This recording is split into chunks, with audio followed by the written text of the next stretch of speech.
Okay, so I've got this installed on my bathroom sink. It's not where I wanted to install it. I wanted to install it on my kitchen sink, but none of the included adapters would fit.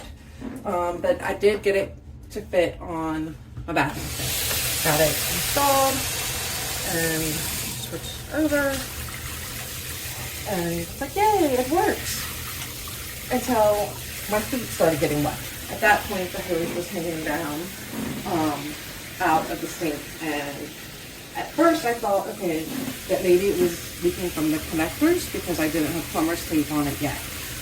But as I put the hose up, I realized that no, it is leaking out of the hose itself. So definitely not usable.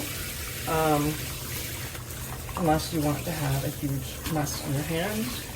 There was at least one leak in the hose. I'm not sure if there's two, but one is enough. So unless you have, your own hose